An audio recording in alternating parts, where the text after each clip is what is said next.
এখন বাজে রাত ৯টা। ছেলের বায়নাতে বানাতে হলো ভেজ মোমো। তো মোমোটা আমি কিভাবে বানালাম তোমরা ভিডিওটি কেউ স্কিপ না করে দেখতে থাকো। দেখো, প্রথমে আমি বাঁধাকপিটাকে কুচিয়ে নিয়েছি, তারপরে আমি খুব সুন্দর ছোট ছোট করে গাজরটাকেও কুচিয়ে ছোট ছোট করে নিলাম, মানে একদম ঝিরিঝিরি করে কেটে নিলাম। আর মোমোটা খুব তাড়াহুড়ার মধ্যে করেছি যেহেতু রাত্রি ৯টা বাজে। তো এদিকে দেখো ময়দাটাকে মেখে দেওয়া হলো, আর ময়দাটাও খুব কম ছিল, ওই ২৫০-৩০০ মতন ময়দা ছিল, খুব বেশি ছিল না।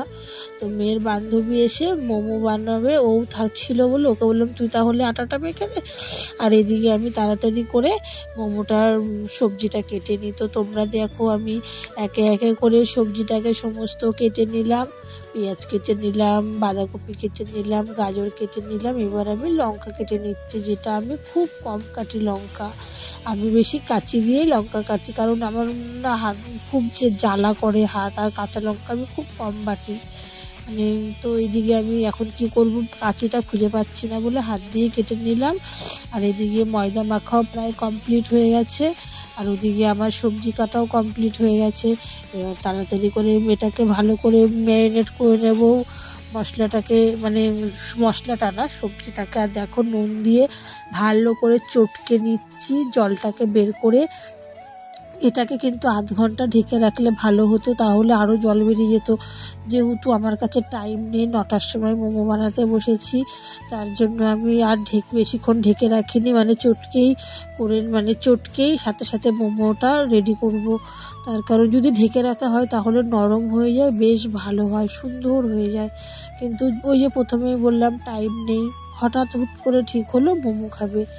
তো যাই হোক, এদিকে দেখো আমি জলটাকে নিংড়ে নিংড়ে তুলে দিয়ে দিলাম পরিমাণ মতন সয়া সসটাকে দিয়ে আবার ভালো করে চটকে নিলাম, ম্যারিনেট করে নিলাম খুব সুন্দর করে, যাতে সব সবজিগুলোতে সসটা লাগে। আর গোলমরিচের গুঁড়ো যেহেতু ছিল না বলে, মানে ৪-৫টা গোটা গোলমরিচ ছিল, ওটাকেই আমি বেটে দিয়ে দিয়েছিলাম। কি বলো তো, হুট করে ঠিক করেছি তো, অনেক কিছুই ঘরে ছিল না, মানে গোলমরিচের গুঁড়ো ছিল না। দিলে বেশি করে গোলমরিচের গুঁড়ো দিলেও খেতে সুন্দর হয়, কিন্তু এই যে সব কিছুই কম কম হয়েছে, তো দেখি খাওয়া তো যাবে।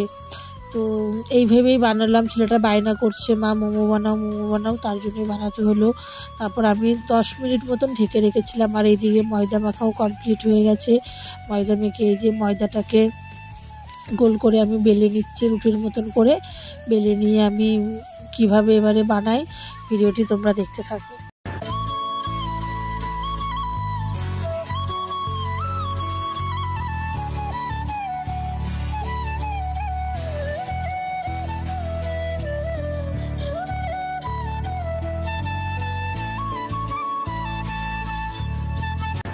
আর এদিকে আমি বেলে দিচ্ছি, আর মেয়ে, তারপর পাশে বাড়ি ওই বোন মুন্নির মা সবাই মিলে এসে বানাচ্ছে, মানে বানিয়ে দিচ্ছে। যেহেতু অনেকটা রাত হয়ে গেছে, হুট করেই ঠিক করলো বানাবো, তো তার জন্য দেখো ওর মাও আমাকে বানিয়ে দিচ্ছে, মেয়ে বানাচ্ছে, ছেলেও বানিয়েছে। ছেলের বানানোটা তোমাদেরকে দেখাবো।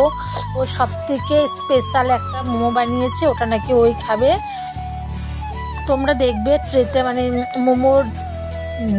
মোমো যেটাতে বানাবো ওটাতে আমি দিয়ে দিয়েছি, পুরো ব্যাকিয়ে করেছে ও একটা। আর এই যে এটা হচ্ছে মেয়ে বানিয়ে দিচ্ছে, ও এটা খুব ভালো করতে পারে, আমি এটা খুব ভালো পারি না করতে, এটা ওই পারে, তার জন্য করে দিচ্ছে। তো দেখো একে একে আমরা মোমোগুলোকে সব রেডি করে নিয়ে এবার ভাপে বসিয়ে দেবো। তো দেখো কি সুন্দর বানালো, অনেকটাই সুন্দর হয়েছে। আর এই যে এইটা ছেলে বানিয়েছে বেঁকানোটা। দেখো মোমোগুলো এইভাবে রেডি করে আমি ভাপে বসিয়ে দিচ্ছি। এই যে এটা অ্যাকচুয়ালি ইডলির জিনিসটা, এটা দিয়ে ইডলিটা খুব ভালো হয়, কিন্তু মোমোটাও খারাপ হয় না, মোমোটাও সুন্দর হয়। তো দেখো আমি ফাইনালি ভাপে বসিয়ে দিয়েছি, আর এই যে মোমো কমপ্লিটও হয়ে গেছে। তো মোমোটা কেমন লাগলো সবাই অবশ্যই কমেন্ট করে জানিও।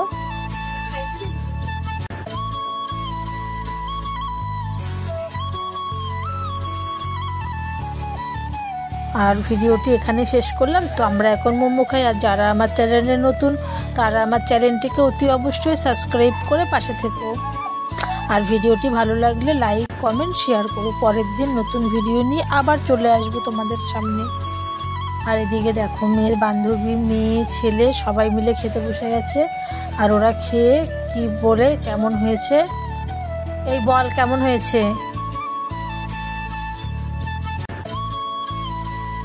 সেটা বলছে দারুণ হয়েছে, মেয়ের বান্ধবীও বলছে দারুণ হয়েছে।